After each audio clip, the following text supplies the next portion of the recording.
Hello, my name is Lexus Looters, and this is my video reflection for the Orbis Pictus Award.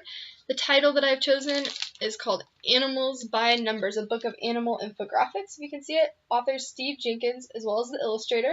The publisher is Hefton Milfin Harcourt. Copyright date 2016. It's nonfiction. There's 48 pages, and really anybody that wanted to get information on this stuff could read this book, but it's more aimed towards like 2nd to 5th grade, just based on like the illustrations and stuff.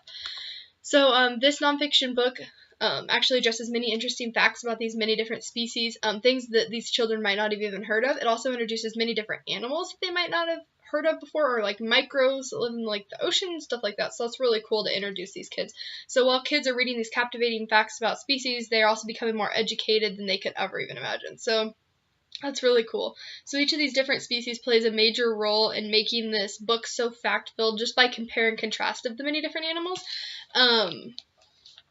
So the plot of the story would have to be the different facts that are put into like the realistic, relatable ways to students. It kind of like will say, an alligator does this so many times a year, similar to how you do blah blah blah. So it kind of compares and contrasts like humans to animals and kind of makes it a little more visual. As for the illustrations, it's actually made by torn and cut paper collage.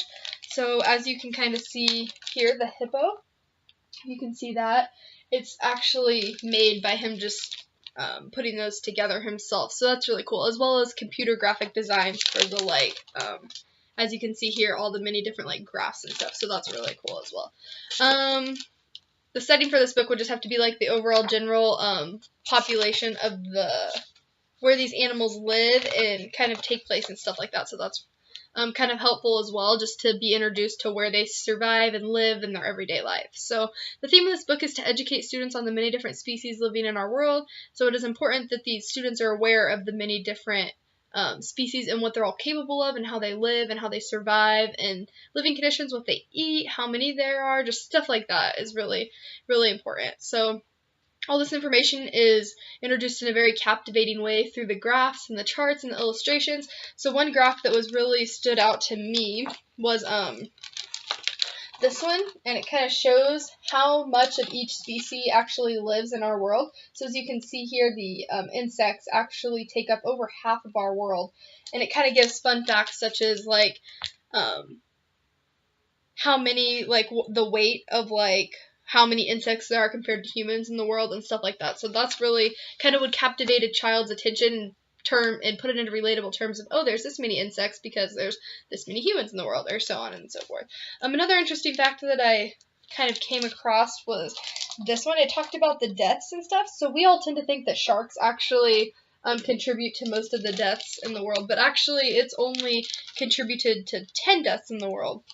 And another thing that was really shocking to me was the hippopotamus. We kind of think to see them as like a gentle creature or whatever, but they actually account for the second most deaths of humans in the world, 500 deaths a year from a hippopotamus. And of course, crocodile is the most dangerous in the world with 1,500 deaths a year. So that's kind of, I think that would be kind of interesting for children just to read. I think it would really open their mind as to the dangers of each animal and kind of just the things that set them off, I guess, and which ones are more dangerous than others. I thought that was kind of an interesting fact for kids to maybe want to read. A reflective personal response. This is a great book to share with children because it educates them at a young age about the many different mammals, insects, birds, etc. that live in our world today.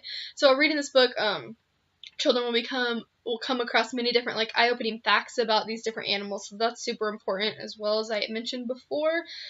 They will be able to obtain an understanding on the facts being presented in a relatable way, like I said earlier as well. It also puts it into like perspective. So like through these graphs and stuff kind of show like kind of make it relatable for kids, like, oh, so this one person does this compared to how we do this and stuff like that. So that's really important. The visuals play a big part in that as well.